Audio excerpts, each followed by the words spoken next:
안녕하세요. бүгіннен баштап корей тілін үйренеміз сіздермен. Менің атым Радмир болот. 저는 Радмир 선생님이에요.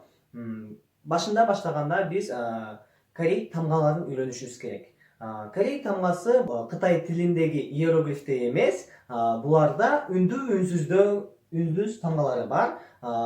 Кандай биз көрөбүз? 10 үндүү бар, 14 үнсүз, 11 кошулган үндүүлөр, башкача айтканда дифтонг деп айтабыз, жана 5 каткалан үнсүз тамгалар бар. Баары биригип 40 тамга болот. Ушул 40 тамганы үйрөнүп алсак, биз корей тилинде окуй алабыз, сүйлөй алабыз, жана жазып өзүбүздүн оюбузду айта алабыз. Баштаганда биз 10 үндүү тамгадан баштайлы. Себеби 10 үндүү тамганы биз 10 мүнөттүн ичинде жаттай алабыз. 10 үндүү тамганы 10 мүнөттүн ичинде жаттайбыз. Баштайбыз. Биринчи тамга бул ар бир алфавит А тамгасынан башталат. Корей тилинде дагы алфавит хангыл деп аталат. Хангыл Адан башталат экен. Карайбыз, буну жатташ оңой. Себеби эки түрү бар. Булар вертикалдуу үндүүлөр жана горизонталдуу үндүүлөр. Башкача айтканда турган үндүүлөр жана жаткан үндүүлөр. Жатташ жеңил. Себеби биз элестетебиз, буларды адам катары элестетели. Адам турат, мисалы А тамгасын карайбыз. Биринчи тамганы карайбыз. А тамгасы бул адам турат, түз турат жана сол жакты карап турат. Бир колу менен сол жакты карап турат. Бул А тамгасы. Ушул тамгага биз А тамгасына бир кол менен турат да, ага экинчи колду кошуп коебуз. Анда бул Я болуп калат экен. Я тамгасы жеңил.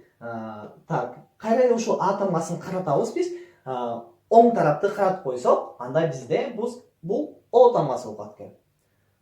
Байкайбыз, мен бул О тамгасын О деп айткан жокмун. О. Үстүндө белгилеп койдук. Бул башкача О. Бул жерде эриндерибиз иштебейт. Эриндерибиз жөнөкөй Ого окшоп О деп алдыга чыкпайт. О деп айтабыз. Так, кийинкиси ушул эле О тамгасына дагы бир колду кошуп койдук. Бул жакты караган бойдон туруп калса, анда бул Ё тамгасы экен. Ё. Тоже Ё эмес, Ё. Белгилеп койдук.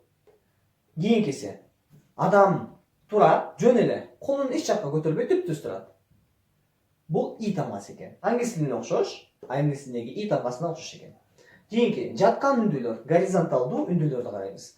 Бул жерде дагы киши карайбыз. Жатат.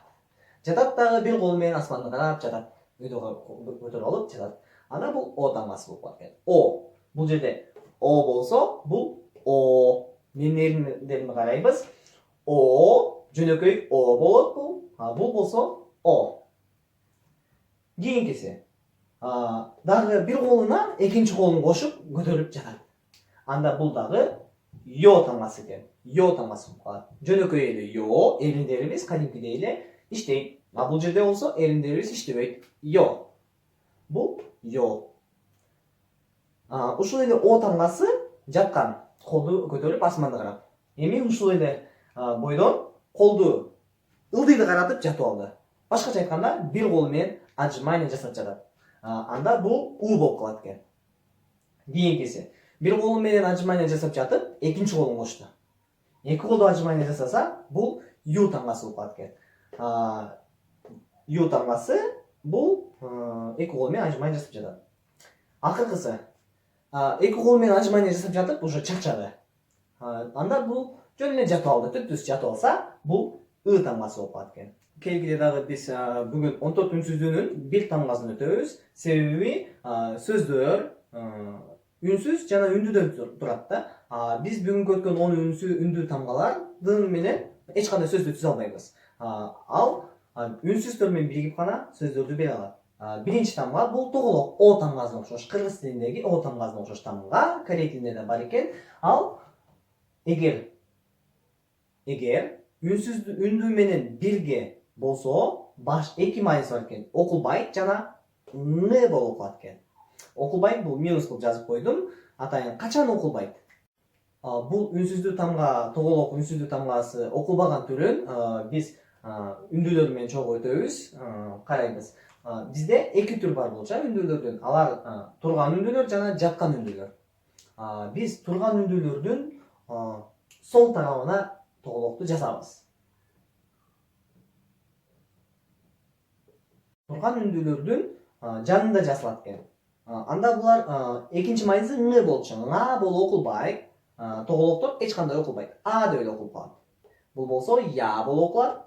О, Yo, I. Ал эми жаткан үндүүлөр болсо, жаткан үндүүлөрдүн жанына жазылбайт. Жаткан үндүүлөрдүн болсо үстүнө жазылат.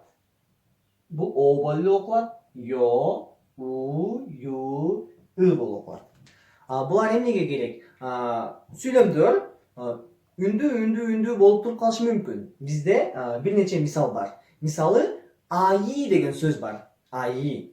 АИ деген сөз болсо биз А менен эле И'ни жазып койбойбуз. Үндүү менен үндүү кылып эле жазып койсок, бул сөз болбой калат. Жөн эле таңбаларды кошуп койдук. А менен И'ни кошуп койдук.